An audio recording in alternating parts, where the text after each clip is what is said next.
sifatnya adalah menghibur. Tokes, Toa Podcast Belut via Gizal. Dan kali ini gue sudah kedatangan tamu yang luar biasa. Seorang pelawak ya, dan seorang sultan. Siapakah dia? Denny Sumargo. Cagur dong. Oh, Denny Cagur. Oh, Denny Cagur. Lu bukan kedatangan kan, lu yang datang ke sini. Saya sudah datang gitu Oh, dong. iya. Bukan kedatangan, ini kan rumah gue. Kok jadi lu yang Ya kan gue ajaib. Oh iya. Gue ajaib. Iya, udah terserah Anjay lu. aja gue permasalahin. Jangan sampai datang jadi kedatangan gue permasalahin nih. Iya, Jangan sampai. iya. Ya. Oke. Kong, apa kabar nih Kong? Baik. Baik. Alhamdulillah sehat sekali. Alhamdulillah. Kok aku dengar-dengar ini rumah atau perumahan ya? Kok ada ini nih, ada waterboom, ada gazebo kayak gini kayak taman perumahan. Iya, jadi gue tuh orang rumahan banget. Jadi gue bikin sebisa mungkin rumah gue nyaman. Jadi gue nggak perlu main. Oh. Buat anak-anak ada kolam renang, buat ibu-ibu ada karaoke, buat teman-teman gue ada biliar. Udah, jadi tujuan gue cuma satu. Jadi biar lebih hemat, jadi gue nggak usah kemana-mana, itu doang. Biar lebih hemat, biar nggak usah kemana-mana. Gue tinggal buka tiket di depan, buka loket, gue bayar misalnya 20.000 buat anak kampung sini, lumayan buat perawatan. Boleh. Enggak. Tapi temen gue teman-teman anak gue kalau berenang sini sampai 20 orang, sampai sempat kejebak di lift kan di tengah. Oh. Pernah kejebak. 11 orang di dalam lift. Wah, kepanik itu gue. Di dalamnya anak gue, temen gue yang lain udah ada yang takut ruang gelap. Pas gue buka udah, kirain bakal mati di sini gitu. Serem bro gitu.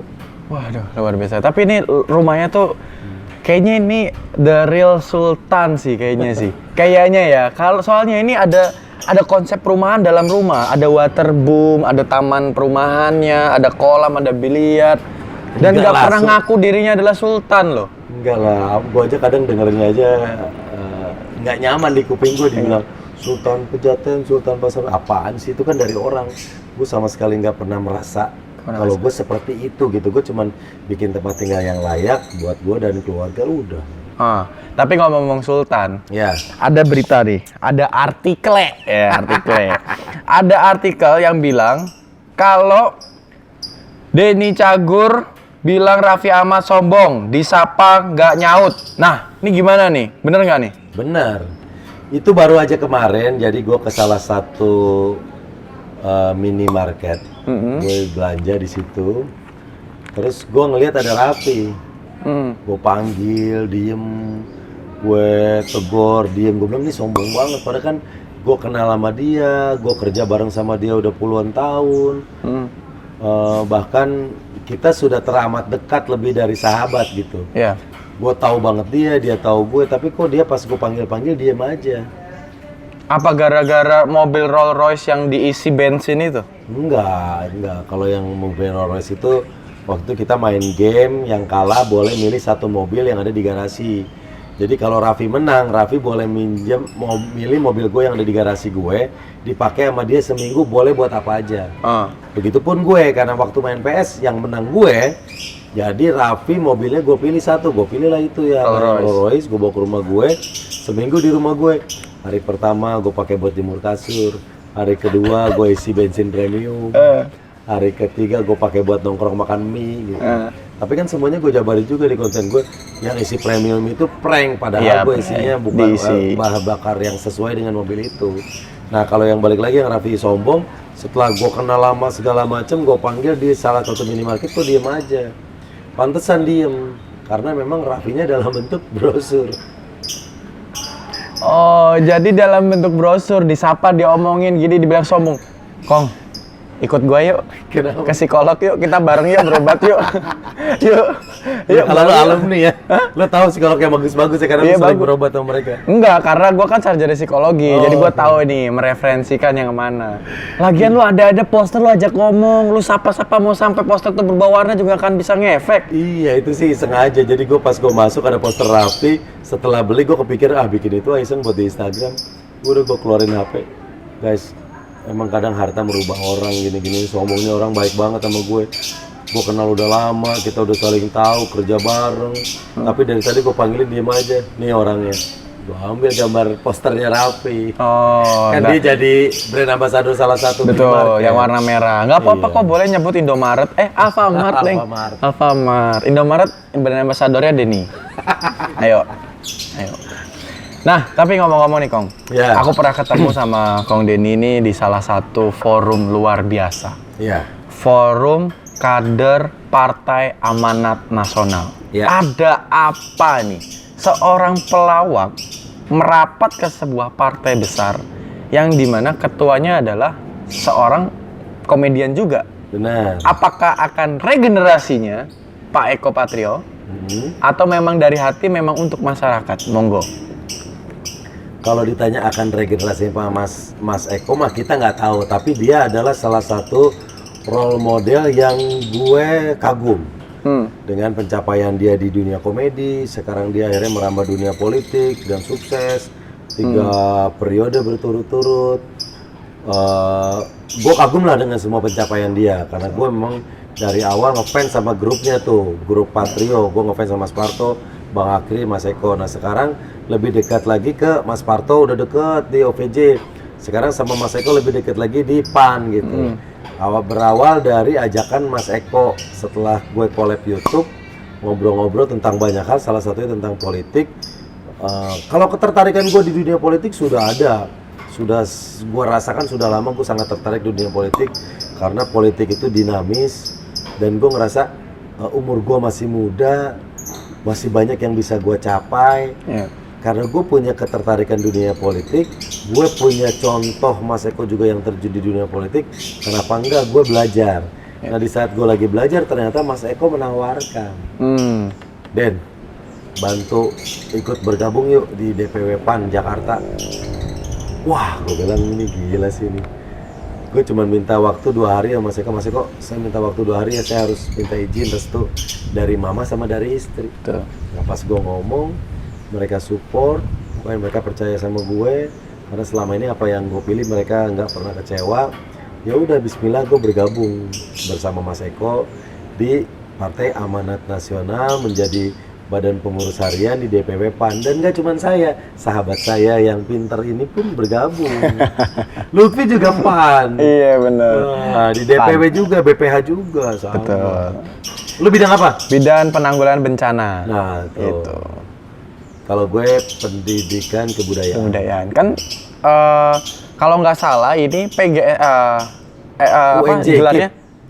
SPD. SPD, Sarjana Pendidikan. Iya, Iya kan? Karena ya lumayan nyambung sama basic pendidikan gue. Gue di IKIP Jakarta. Sekarang jadi UNJ kan Institut Keguruan gitu. Iya. Jadi emang dunia pendidikan yang salah satu yang gue pernah sekolah, gue tertarik, gue seneng gitu. Makanya Kalau ini 2024 adalah tahun politik nantinya, bisa ditarik di 2021 ini, pengen ngomong apa visinya? Gue sekarang, gue sedang menikmati masuk di kehidupan baru, sedang menikmati kenal sama orang-orang baru, belajar hal baru di politik gitu. Nah untuk di 2024 gue sih belum sejauh itu ya. Walaupun gue tetap harus punya target, gue harus ada yang gue capai. Tapi untuk menjawab pertanyaan lo yang tadi apa yang mau diberesin, kayaknya buat sekarang sih belum terpikir ke arah sana. Karena gue masih menjajaki, coba pengen tahu aja dulu. Tapi gue selalu fokus, gue selalu serius menjalani apa yang sedang gue jalani gitu. Oke. Kalau ada masyarakat yang mengeluh ke Bang Denny nih ngeliat, wah kader PAN nih. Ya. Masyarakat mengeluh, Bang, ini tuh sekarang sektor pemerintahan tuh gini. Aspirannya A, B, C, D, F, G. Apa yang Bang Denny akan lakukan? Nah, kalau berhubungan sama politik, cara berjuang yang paling benar adalah masuk partai. Yes. Menurut gue, kalau kita mau merubah sesuatu yang berhubungan dengan kegiatan politik, kita harus masuk ke dalamnya. Jadi menjadi anggota partai, akhirnya kita bisa duduk di parlemen, akhirnya kita bisa merumuskan kebijakan sesuai dengan apa yang mau kita rubah gitu. Kita jangan cuma teriak-teriak di luar, demo di depan gedung, terus teriak-teriak di jalanan, bakar-bakar ban, menyuarakan aspirasi. Menurut gue, itu bukan tempatnya berjuang gitu. Tempatnya berjuang yang sesungguhnya adalah di dalam parlemen. Yeah. Oke, bisa jadi perjuangan di jalan, demo-demo, itu bisa menjadi pemantik akhirnya suara kita didengar. Tapi kalau kamu mau merubah sebuah kondisi politik, cara terbaik adalah terjun ke dalamnya, karena lu bisa terlibat langsung, lu bisa fight di situ untuk merubah apa yang menurut lu belum ideal gitu. Dengan menyuarakan aspirasi di jalanan, efektivitasnya sangat kecil, bahkan akan bisa jadi hal yang nihil. Yang dikorbankan nyawa, yang dikorbankan waktu, tenaga. Beda sama halnya di saat kita terjun langsung masuk ke dalam partai, masuk ke dalam parlemen, akhirnya kita bisa duduk di sana, di situ kita fight untuk membela kebenaran, membela menyuarakan suara hati rakyat, membenahi yang menurut kita selama ini masih salah. Menurut gua itu cara paling ideal. Tuh. Ya, itu cara Kong Denny. Ya. Nah, Kong, aku pengen tanya. Ini kan tidak pernah ada isu terpaan apapun dengan istri nih. Amin. Ya kan, sejauh ini alhamdulillah beritanya lempeng semua ya masalah keluarga. Ya, amin. Tipsnya apa, Kong? Aku mau nikah soalnya tahun depan nih. Tipsnya sih apa ya? Gue nggak pernah, kalau ditanya tips rumah tangga harmonis, gue nggak pernah punya jawaban. Intinya gini, jangan pernah mengekang apa yang disenangi oleh pasangan kita gitu. Karena dengan kita memberikan kepercayaan, begitupun kita berharap diberikan kepercayaan. Rasa saling curiga, rasa pikiran macam-macam itu akan hilang. Akhirnya kita ngejalanin hubungan ini sehat gitu. Nggak berusaha mencari kesalahan pasangan, nggak berusaha membalas karena pernah dikekang, nggak berusaha bikin kayak hidup tuh penuh dengan kekhawatiran, kegelisahan, nyari-nyari kekurangan pasangan kita. Nah itu yang selalu gue lakukan. Gue nggak pernah mengekang istri gue. Dia apa, lakukanlah apa yang dia suka. Dia punya kebahagiaannya sendiri bersama teman-teman, bersama kegiatan dia, bisnis. Dan gue nggak pernah melihat itu sebagai hal yang ngeganggu gue. Di rumah tetap rapi kok, gue tetap diurusin, anak-anak tetap sekolah, tetap baik-baik aja. Itu sih yang gue pegang. Istri gue pun ke gue begitu, nggak pernah ngekang-ngekang. Walaupun di saat itu terjadi, kita harus tahu di mana tanggung jawab kita. Sebagai ayah, sebagai suami, sebagai kepala rumah tangga, jalanin tanggung jawabnya dengan baik. Selebihnya udah hidup enak aja, normal. Teh Santi tuh kalau nggak salah pada saat Om Denny belum seterkenal ini, masih sebelum bergabung dengan grup Cagur yang masih belum seterkenal ini. Benar. Tentunya bulanan pasti nggak sebanyak yang Dulu kondisi. gue dari gembel. Nah, dia pernah ngomong apa? Kok bisa sampai memotivasi Bang Denny bisa sampai jadi kayak gini gitu loh? Pernah ngomong apa itu? Pasti seorang laki-laki setia dengan seseorang yang ada di saat dia susah, pernah ngomong sesuatu sampai akhirnya laki-laki ini sukses dan akhirnya tetap merangkul. Pernah ngomong apa? Jadi gue sama istri gue tuh benar-benar dari nol. Bahkan di awal kita menikah, kita masih ngontrak. Gue udah jadi artis loh. Gue udah punya acara, gue udah syuting. Tapi Masih cagur? Udah cagur. Masih cagur. Gue kenal sama istri gue tuh 2006 itu cagur udah ada. Cagur udah ada. Tapi kita memang belum populer. Belum. Acara masih 1-2. Nah, di dalam perjalanannya rumah ngontrak, satu hal yang gue yakini adalah kalau kita kerja keras, kalau kita benar-benar serius menjalani apa yang lagi kita gelutin, hasilnya akan baik. Makanya di situ gue beneran ikut lomba, ikut nyari materi, begadang sama Narji sama Bedu. Karena gue yakin kerja keras gue ini pasti akan kebayar. Dulu gue pindah-pindah kontrakan kemana-mana, ngerasain kontrakan di belakang kali yang kotorannya kalau telat tutup lubang WC kotoran kali masuk ke dalam rumah. Nah gue melalui itu melewati semuanya sampai akhirnya bersama istri gue dari awal sampai sekarang. Yang bikin gue tetap bertahan, dia selalu ngasih support sama gue adalah gue pengen mengakhiri kesulitan yang gue rasakan bersama keluarga. Itu sih salah satu motivasi gue terbesarnya. Pengen punya rumah sendiri, pengen ngasih mobil ke emak, pengen ngajak ke Tanah Suci. Udah itu. Dan istri gue bilang, gue pernah nanya gini, Mih, mendingan punya suami mana? Kaya tapi nyakitin, atau nggak punya apa-apa tapi sayang setia sama mami? ya mau gimana pengen walaupun nggak punya apa-apa, tapi sayang sama keluarga. Itu omongan itu yang gue pegang. Sampai akhirnya gue bisa mewujudkan apa yang kita mau satu persatu. Jadi tidak melihat harta itu segalanya, tapi kasih sayang lah yang segalanya. Benar. Harta yang paling berharga adalah keluarga. Hermes, Gucci, ya. Endingnya. Itu pegangan gue loh. Harta yang paling berharga adalah keluarga. Yes, Gue kalau betul. nggak punya duit, ponakan gue jual. Kalau nggak ada gue gadein. Ger. Kong, kalau disuruh pilih nih Kong, harus pilih dari 3. Ini pertanyaan yang harus dijawab dengan cepat. Politik, lawak, artis. Lawak lah. Karena di situ gue lahir, di situ yang membuat gue memiliki segalanya. Lawak, Coba, komedi. kalau emang memilih lawak sekarang otodidak. Ngelawak sekarang. Iya. Ngapain nih? Nah, ini dia nih. Ini yang beredar, dipercaya, diyakini sama masyarakat luas. Kalau ngomong sama pelawak, gua harus lucu. Kalau ngomong sama seorang komedian, gua harus ketawa. Iya. Padahal yang harus lu sadari, nggak selamanya orang selalu melakukan profesinya setiap saat. Yes. Lu punya temen tukang ojek? Pernah, Nah, punya. apakah dari kamar ke kamar mandi dia naik motor? Kagak. Ger. Ini ngelawak loh. Ini ngelawak. Nih, ya depan Iya, rumah iya. gue, Iya. dokter. Iya. Gue pernah kerja bakti sama bapak-bapak sini. Iya. Kerja bakti ngapain sih lu? Nyapu got, Iya. nyapu jalanan, nyambutin rumput. Udah gue melakukan itu. Ini ada bapak-bapak nih di seberang rumahnya. Ternyata dari tadi dia merhatiin gue. Pas gue lagi nyapu berdua sama dia nyenggol gue. Dari tadi belum lucu-lucu. Anjir, ternyata dia nungguin gue lucu. Karena gue pelawak. Iya, Dari benar. tadi belum lucu-lucu. Oh, gue panggil sini. Pak, sini Pak. Bapak tahu yang depan rumah saya? Pak itu? Ya tahu. Apa profesi? Dokter kan?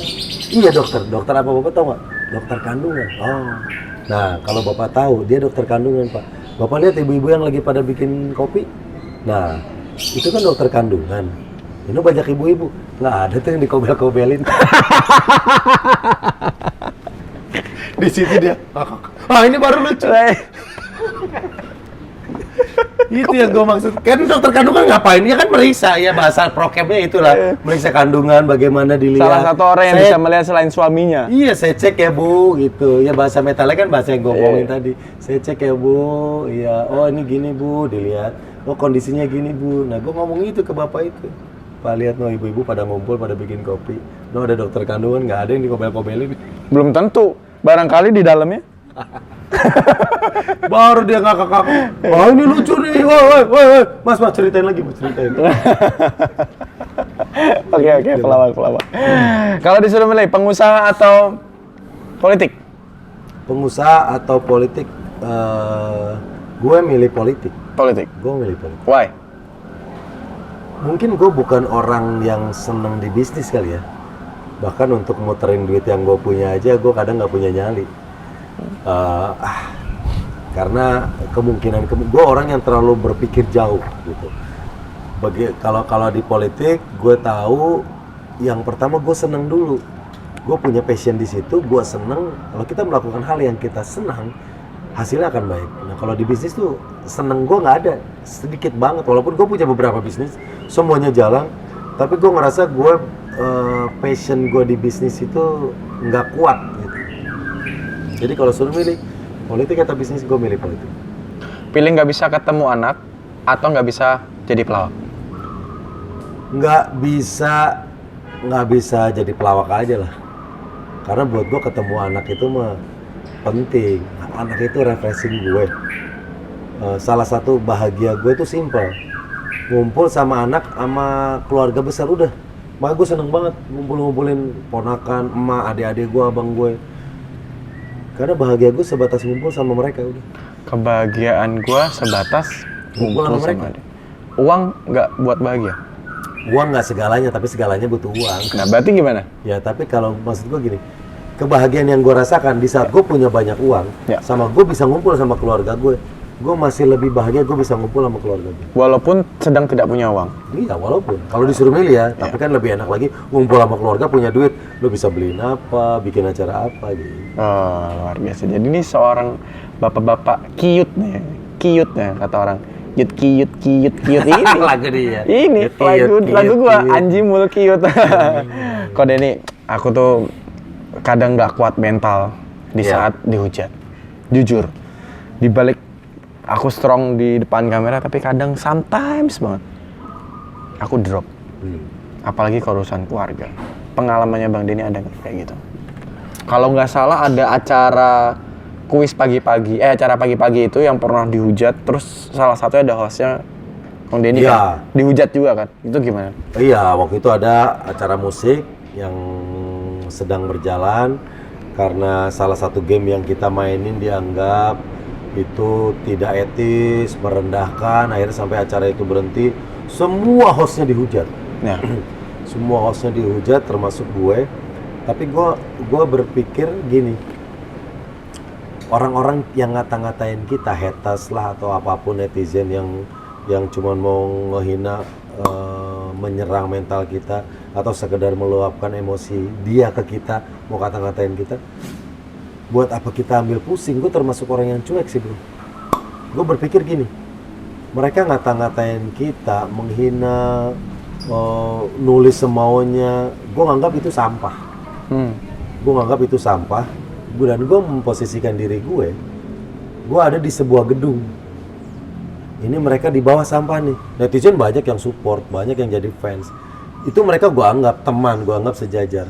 Tapi untuk mereka yang cuma ngata-ngatain, ngehina, ngebully, haters, gue nganggap mereka sampah. Nah untuk mereka, gue menganggap mereka di sampah, di bawah gue di gedung tinggi.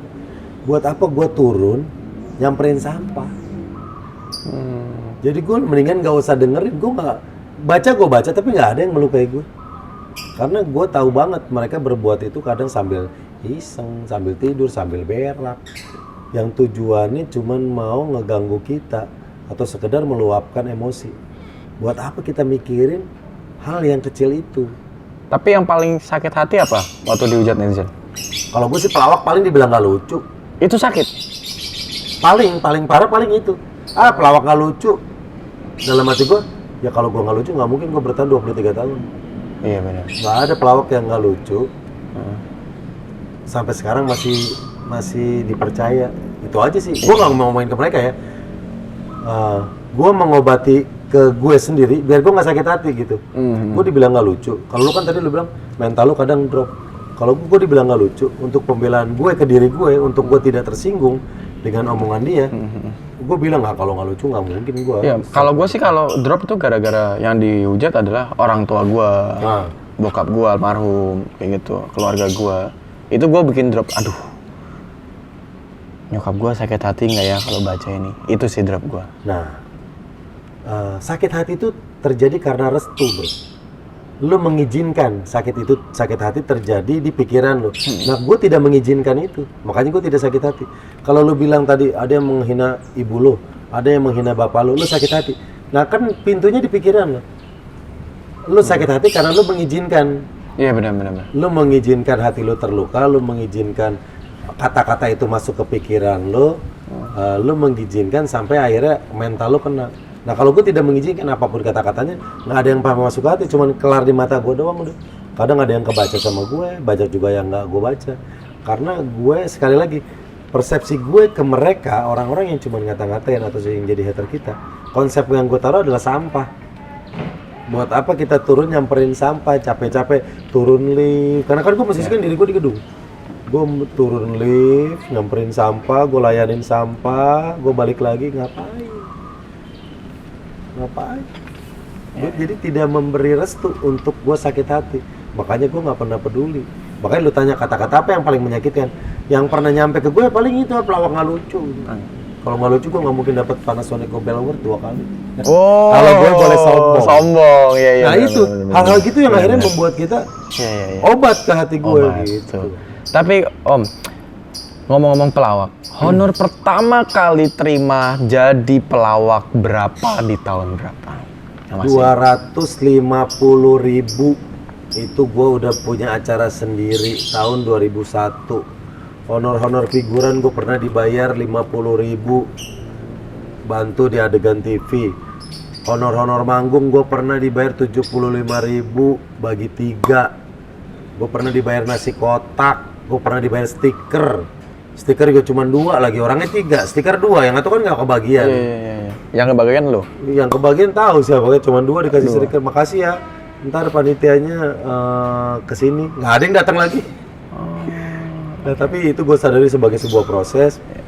Yang gue cari bukan uangnya saat itu. Yang gue cari bukan uangnya, karena gue perlu pengalaman panggung. Bagaimana berdiri di atas panggung, ngadepin ngelawak depan orang. Bagaimana gue bisa tampil yang tadinya grogi, nervous, sampai akhirnya gue bisa lebih tenang. Nah, nilai-nilai itu yang gue dapat dari panggung-panggung murah gue. Pengalamannya mahal. Betul. Nilai uangnya kecil. Sekarang dengan pengalaman dari mahal-mahal itu, gue punya nilai uang yang besar, kebentuknya dari harga gue yang kecil itu. Oh benar-benar. Jadi jangan pernah menganggap remeh sesuatu hal yang kecil. Little things means a lot. Start from small, dream to big. Benar. Selalu ada kata pertama.